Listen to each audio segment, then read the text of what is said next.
Bismillahirrahmanirrahim.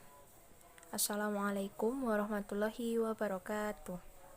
Apa kabar teman-teman sekalian? Semoga dalam keadaan sehat. Kami mengucapkan terima kasih kepada Bapak Imam Mawardi selaku dosen pengampu ilmu pendidikan Islam. Tak kenal, maka ta'aruf. Kita ta'aruf dulu ya. Kami dari kelompok 3 yang beranggotakan Erika Firanda dan Chandra Dwi Prasetyo. Kami di sini ingin menjelaskan materi tentang peserta didik dalam pendidikan Islam. Namun, sebelum masuk ke pembahasan materi, saya ada quotes untuk teman-teman. Najwa Shihab pernah mengatakan dalam bukunya, "Wisuda itu panggung, bukan bukti. Pembuktian bukan dengan toga dan ijazah, tapi dengan upaya dan jerih payah, dan itu dimulai dari hari ini." Materi yang akan kita sampaikan pada hari ini yaitu ada beberapa pokok bahasan. Yang pertama, pengertian peserta didik. Yang kedua, dasar-dasar kebutuhan anak untuk memperoleh pendidikan. Yang ketiga, bagaimana tahap-tahap perkembangan peserta didik dalam Islam. Dan yang terakhir, apa saja sifat dan etika peserta didik. Kita memasuki pembahasan yang pertama. Apa itu peserta didik? Secara terminologi, peserta didik berarti anak didik atau individu yang mengalami perubahan, perkembangan, sehingga masih memerlukan bimbingan dan arahan dalam membentuk kepribadian, serta sebagai bagian dari struktural proses pendidikan. Dengan kata lain, peserta didik adalah seorang individu yang tengah mengalami fase perkembangan atau pertumbuhan, baik dari segi fisik, mental, maupun pikiran. Jadi, peserta didik di sini adalah orang yang sedang berada pada fase pertumbuhan dan perkembangan, baik secara fisik maupun psikis. Fase tersebut harus didampingi dan dibimbing dari seorang pendidik atau orang yang lebih dewasa.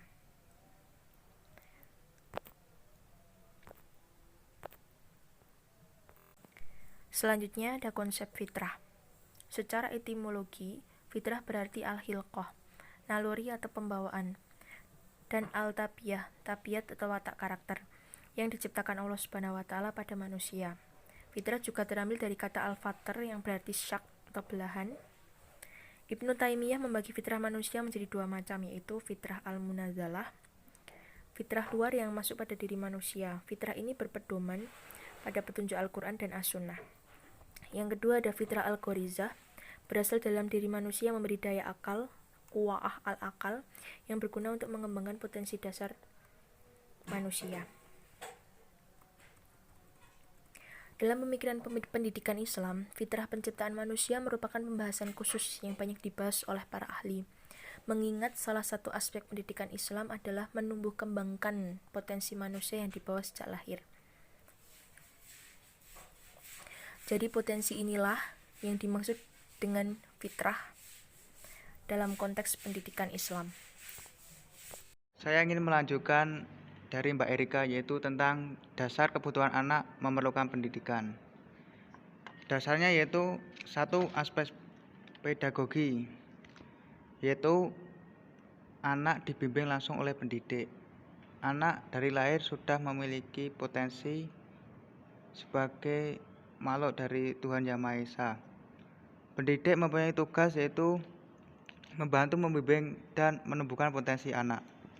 Yang kedua yaitu aspek sosial dan kultural. Anak dapat berinteraksi dengan masyarakat, sehingga masyarakat akan menerima dengan baik, dan hubungan antara keduanya akan menimbulkan hubungan timbal balik. Anak dapat belajar dan menggali ilmu-ilmu di masyarakat, sehingga anak tersebut dapat berkembang dengan kebudayaan masyarakat. Yang ketiga yaitu aspek tauhid. Anak dijiwai oleh kodrat dan diciptakan oleh Allah Subhanahu wa Ta'ala. Di dalam jiwa manusia ada insting religius, dan insting ini akan menuntut anak untuk beragama sesuai dengan kepercayaan masing-masing.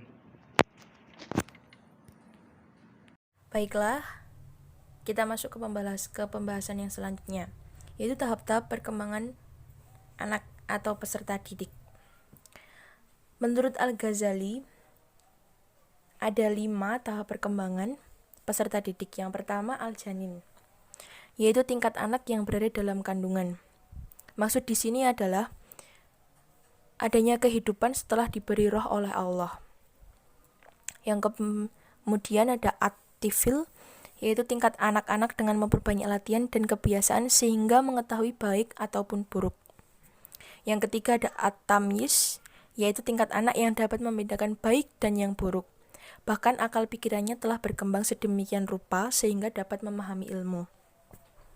Yang keempat ada al-akil, yaitu tingkat manusia yang telah berakal sempurna, bahkan akal pikirannya telah berkembang secara maksimal. Dan yang terakhir ada al-auliya dan al-anbiya, yaitu tingkat tertinggi pada perkembangan manusia. Bagi para nabi telah mendapatkan ilmu dari Tuhan melalui malaikat, yaitu ilmu wahyu.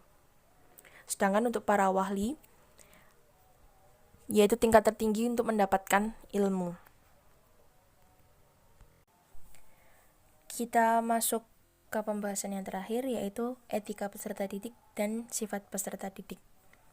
Etika peserta didik merupakan sesuatu yang harus dilaksanakan dalam proses pembelajaran, baik secara langsung maupun tidak langsung. Al-Ghazali membagi peserta didik dalam beberapa hal. Yang pertama ada belajar dengan niat ibadah dalam rangka takarub kepada Allah Subhanahu wa taala. Atau dalam kata lain, belajar dengan giat dan niat kepada Allah. Yang kedua, mempelajari ilmu yang terpuji. Yang ketiga, mempelajari ilmu sampai tuntas. Dan yang keempat, belajar dengan bertahap. Jadi seorang peserta didik harus mempunyai etika-etika tersebut, dikarenakan hal itu sangat penting. Selanjutnya, sifat peserta didik. Dalam upaya mencapai tujuan pendidikan Islam, peserta hendaknya memiliki dan menanamkan sifat-sifat yang baik dalam diri dan kepribadiannya. Berkenaan dengan hal itu, Imam Al-Ghazali merumuskan beberapa sifat yang patut dan harus dimiliki peserta didik. Yang pertama, mempunyai sifat tawadhu atau rendah hati. Yang kedua, pantang menyerah. Dan yang ketiga, mengurangi sifat duniawi dibanding ukhrawi. Dan yang terakhir, tekun dalam menuntut ilmu.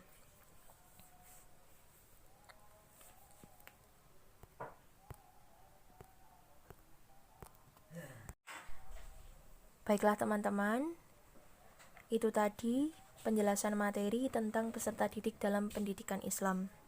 Semoga teman-teman dapat memahami apa yang kami sampaikan dalam perkuliahan online hari ini.